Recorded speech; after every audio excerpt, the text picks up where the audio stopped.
টাকার জন্য ফারাক্কাবাদ হবে না, এটা কোনো কথা? আমরা 2 কোটি প্রবাসী 1000 টাকা করে দিলেও 2000 কোটি টাকা হয়, যেই টাকা দিয়ে 5টা ফারাক্কাবাদ করা যাবে। ডক্টর ইউনূস, আপনি উদ্যোগ নেন। বাদের ওপর বাদ দে, ইন্ডিয়ারে জবাব দে। আমরা হইলাম 1 মাস না খাওয়া জাতি, 1 মাস না খেয়ে রোজা রাখি। আর প্রবাসীরা রেমিডেন্স দে, দেখ কেমনে ফারাক্কার মতন ডাবল বাদ দেওয়া যায়। এই প্রবাসীরা পাঠাও রেমিডেন্স, ওই রকম 3-4টা ফারাক্কাবাদ আমরা তৈরি করব। ইতো হইছে আসিনার আর মুদির বাসর গরর ফানি। বুড়া বয়সে এত ফানি কইতে গাইলো, বাংলাদেশ ডুবাইলে তুমি। যে বলবে ভারত বাংলাদেশ ভাই ভাই, তার জন্মের ঠিক নাই। যে বলবে ভারত আমাদের বন্ধু দেশ, তার পন্দে আমি দিমু বাস। তোর মিডিল ইস্ট আমার দরিয়া কই সারালোর গরর সারাল, ইন্ডিয়ার বাংলাদেশ ভাই ভাই, ওইরে সারালোর গরর সারাল।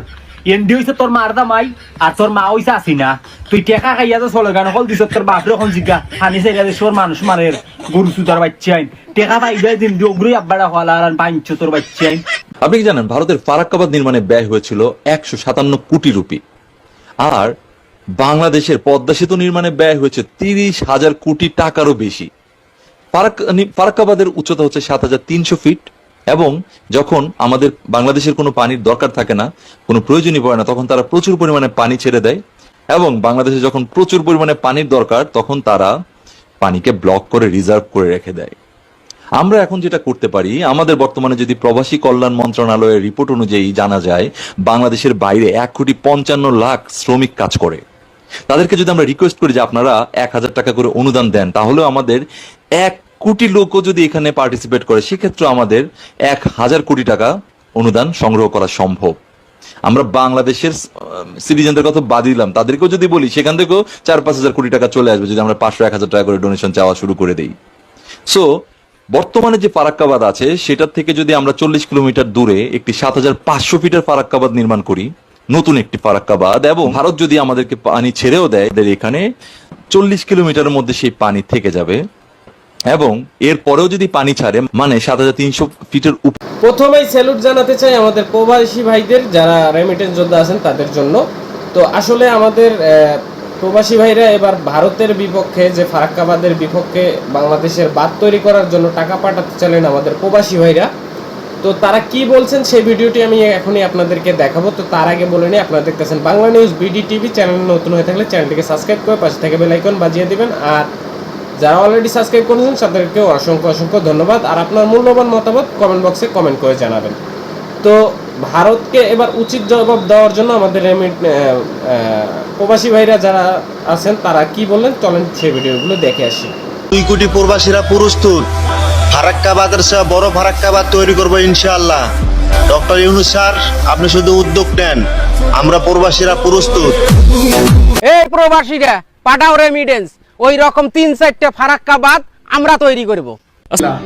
ভারতের বেড়িবাঁধের পানি ঠেকাতে বিপরীত বাঁধ দেওয়ার পরিকল্পনা ডাক্তার ইউনূসের চায়নার সাথে আলোচনা করেছে। ইনশাআল্লাহ যত তাড়াতাড়ি সম্ভব বাঁধটা দিয়ে দিবে চায়না। এখন ইন্ডিয়া এ নিয়ে আতঙ্ক আছে, আর বাঁধটা নির্মাণ শেষ করা হলে ইন্ডিয়ার সাথে বোঝাপড়া হবে ডাক্তার ইউনূসের। ডাক্তার নিজে বলেছে। তো ভিডিওটি শেয়ার করে সারা বাংলাদেশে দেখার সুযোগ করে দিন। ইতো হইছে আসিনার আর মুদির বাসর গরর ফানি। বুড়া বয়সে এত ফানি কইতে গাইলো, বাংলাদেশ ডুবাইলে তুমি। ডক্টর ইউনূস স্যারের কাছে আকুল আবেদন, ইন্ডিয়ার বাঁধের সামনে বাঁধ নির্মাণ করা হোক।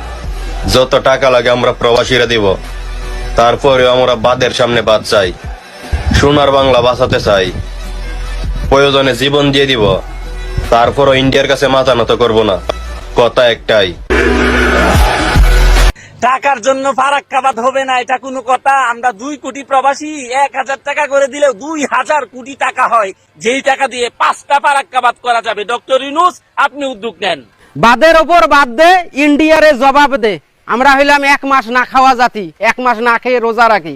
আর প্রবাসীরা রেমিডেন্স দে, দেখ কেমনে ফারাক্কার মতন ডাবল বাদ দেওয়া যায়। এই যে সেই দিনও তো বাংলাদেশের মানুষ মমিদের জন্য কেঁদেছিল, আর এখন সেই দেশের মানুষরা বাংলাদেশের পানি দিকে হাসতেছে। আরে মনুষ্যত্ব। বাংলাদেশে যদি পানি আবার ঢোকে, যদি আমাদের দাবি যদি না মানে, বাংলাদেশে কোনো ভারতীয় এম্বাসি থাকবে না।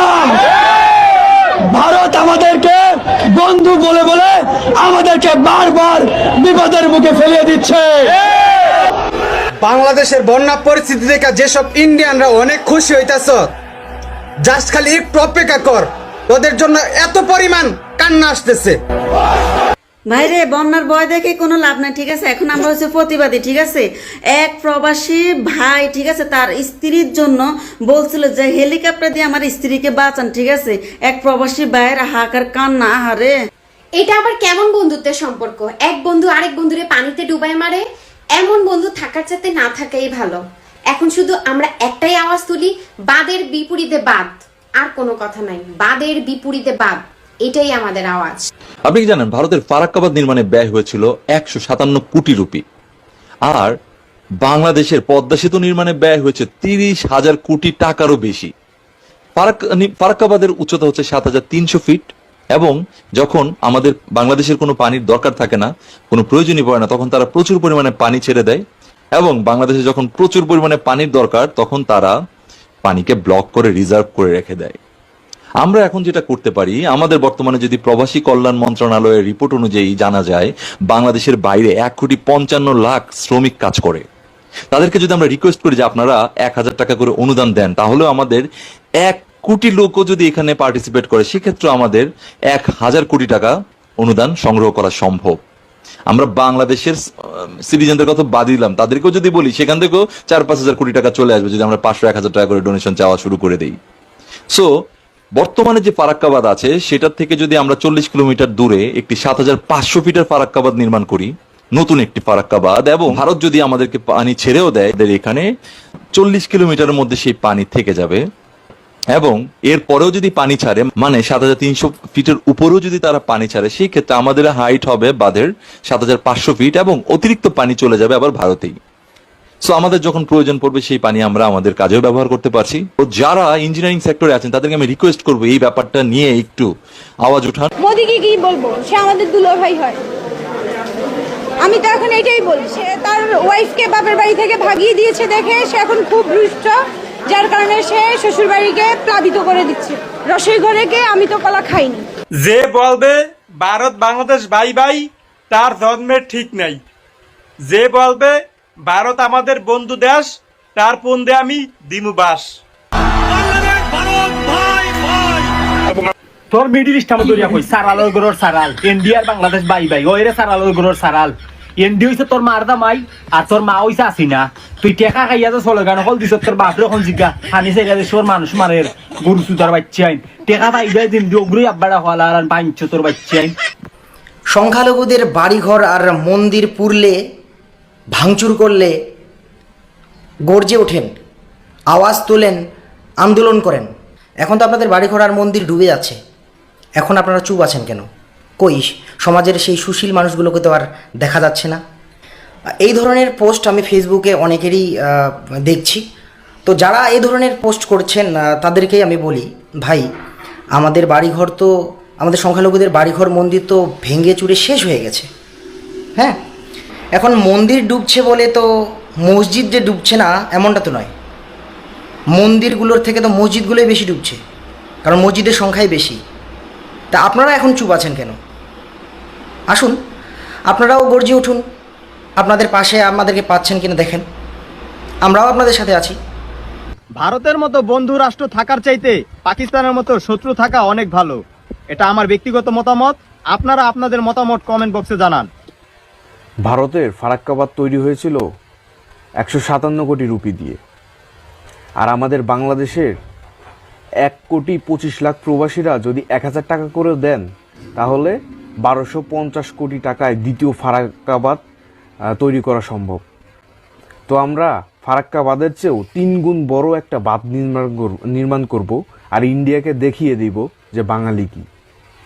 ভারতের ফারাক্কা বাঁধের সামনে আমাদেরকেও ফারাক্কা বাঁধ বানাতে হবে, না হলে এই ভারত আমাদেরকে এই পানি দিয়ে দিয়ে আমাদের এই যে সাধারণ মানুষের ভোগান্তির শেষ থাকবে না। এই ভারত আমাদের ভালো চায় না।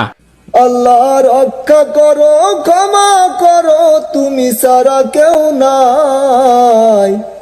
ও আল্লাহ রক্ষা করো, ক্ষমা করো, তুমি সারা কেউ নাই। আমারে ঘরবাড়ি বাসায় আনিল নিষ্ঠুর বন্যায়, ঘরবাড়ি বাসায় আনিল নিষ্ঠুর বন্যায়। আমি যাইব কোথায়, করব কি যে পাই না তো উপায়, আমারে ঘরবাড়ি বাসায় আনিল নিষ্ঠুর বন্যায়, ঘরবাড়ি বাসায় আনিল নিষ্ঠুর বন্যায়। ডক্টর ইউনূস স্যার, আমরা 1,20,00,000 প্রবাসীরা আপনাকে কথা দিলাম, ফারাক্কাবাদের সামনে আপনি বাঁধ তৈরি করার ব্যবস্থা করেন। আমরা 1,20,00,000 প্রবাসীরা আমরা টাকার ম্যানেজ করে দেবো, টাকার ব্যবস্থা করে দেবো। আমার দেশের যুব সমাজ, আমার দেশের তরুণ সমাজ, এরা বিনা পারিশ্রমিকে ওইখানে গিয়ে কাজ করবে। কারণ যুব সমাজ, ছাত্র সমাজ কি করতে পারে তা তো আপনারা বিগত দিনে দেখছেন। অতএব আমরা 1,20,00,000 প্রবাসীরা কথা দিলাম, যত টাকা লাগে আমরা দিব।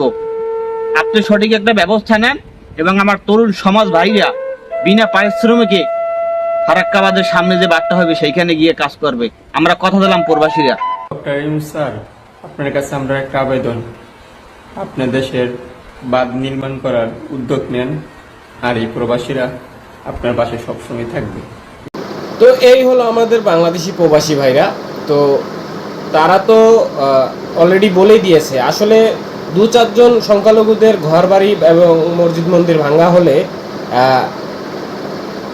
ভারত অনেক নেকা কান্না কেঁদেছে এবং গণমাধ্যমগুলো অনেক গুজব ছড়িয়েছে। কিন্তু এখন যে হাজার হাজার মসজিদ মন্দির সব ডুবে যাচ্ছে, তো এখন কোথায় তারা? এবং যারা এইগুলো নিয়ে আন্দোলন করছিল তারাও তো এখন মাঠে দেখা যায় না। এখন আওয়াজ তোলে না কেন? এখন আওয়াজ তোলার সঠিক সময়। আশা করি আপনারা এই আওয়াজ তুলবেন আর আপনাদের মূল্যবান মতামত কমেন্ট বক্সে কমেন্ট করে জানাবেন। তো দেখা হচ্ছে নেক্সট ভিডিওতে। ততক্ষণ ভালো থাকুন, সুস্থ থাকুন, ধন্যবাদ।